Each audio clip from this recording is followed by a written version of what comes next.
매일의 시사를 원컷으로 원컷 시사. 이재명 대표가 상속세 개편을 두고 국민의힘을 강하게 비판했습니다. 이 대표는 1,000억 원 자산객에 상속세 100억 원을 깎아주는 것이 정당한가라며 여당을 직격했습니다.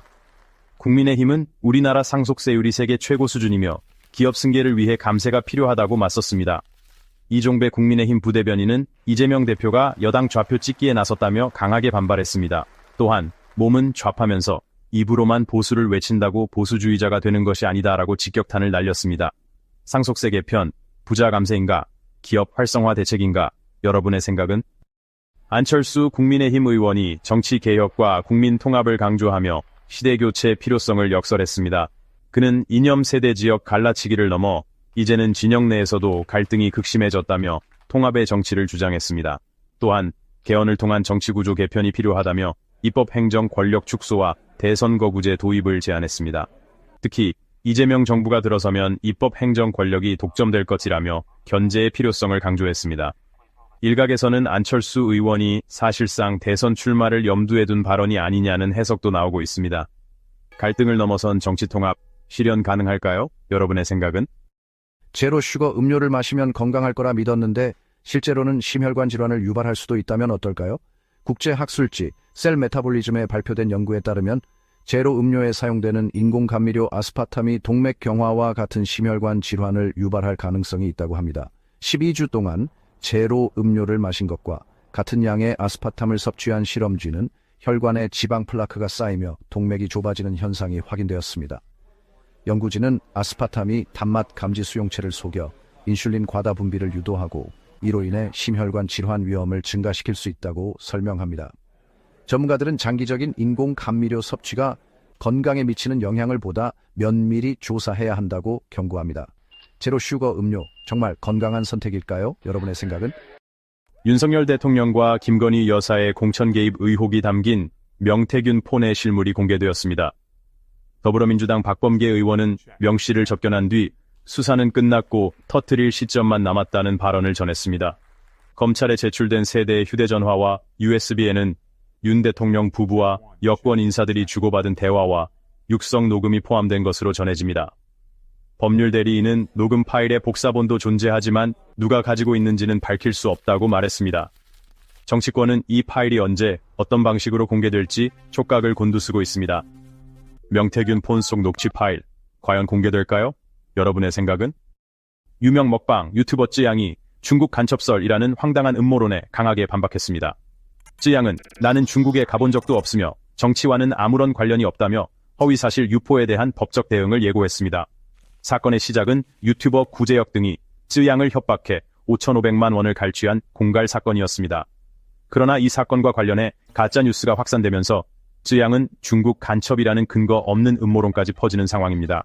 가로세로 연구소 대표 김세희와 일부 유튜버들은 중국 공산당과 연관이 있다는 주장을 펼치며 논란을 키웠습니다. 쯔양은 가짜뉴스 확산을 막기 위해 가로세로 연구소 등을 허위사실 유포 혐의로 고소한 상태입니다. 허위사실 유포 논란, 과연 법적 처벌로 이어질까요? 여러분의 생각은? 윤석열 대통령 탄핵 심판 최종 변론을 앞두고 시민들과 민주당이 거리로 나섰습니다.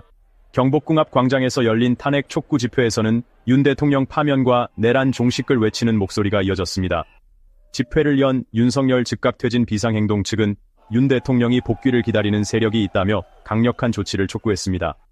더불어민주당도 헌재 앞에서 장외 집회를 열고 탄핵은 불가피하다는 입장을 밝혔습니다. 박찬대 원내대표는 국민의힘을 내란동조 정당이라 비판하며 탄핵 반대 입장을 문제 삼았습니다.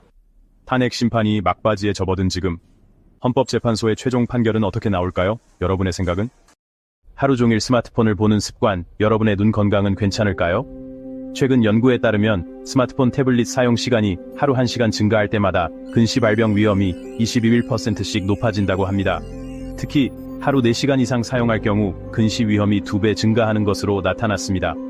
연구진은 2025년까지 전 세계 인구 절반이 근시를 겪을 것이라며 근시 진행 속도가 점점 빨라지고 있다고 경고했습니다. 근시는 단순한 시력 저하뿐 아니라 황반변성, 녹내장, 망막박리 등 심각한 질환으로 이어질 수 있습니다. 전문가들은 스크린 타임을 하루 1시간 미만으로 줄이고 야외 활동을 늘릴 것을 권장하고 있습니다. 디지털 시대, 우리의 눈 건강을 지키는 방법은? 여러분의 생각은? 광주의 한 빌라 화재 현장, 소방관들이 구조 활동을 펼쳤습니다. 시커먼 연기가 가득 찬 상황에서 소방대원들은 반응이 없는 세대를 강제 개방하며 추가 피해를 막았습니다. 하지만 주민들은 강제 개방된 현관문과 잠금 장치 수리비 800만 원을 소방당국에 요구하고 나섰습니다. 원래는 화재 발생 세대의 집주인이 보험을 통해 배상해야 하지만 집주인이 사망하며 책임질 사람이 없어진 상황, 소방 활동으로 인한 재산 피해는 행정배상 책임보험으로 보상받을 수 있지만 이번 사례는 적법한 구조 활동으로 인정돼 보험 적용이 어렵다고 합니다. 생명을 구하기 위해 내린 긴급한 결정. 하지만 재산 피해 배상 문제는 여전히 논란입니다. 공무수행 중 발생한 피해, 과연 누구의 책임일까요? 여러분의 생각은? 저출산 위기가 현실이 되고 있습니다. 올해만 49개 초중고교가 폐교 예정이며 이는 사상 최대 규모입니다. 특히 전남, 충남, 전북 등 지방을 중심으로 학령 인구 감소가 심화되고 있습니다. 해외 언론들도 한국의 저출산 문제를 심각하게 보고 있습니다. 뉴욕타임즈는 한국은 소멸하는가? 라는 칼럼에서 인구 감소가 14세기 유럽 흑사병 수준을 넘어설 것이라 경고했습니다.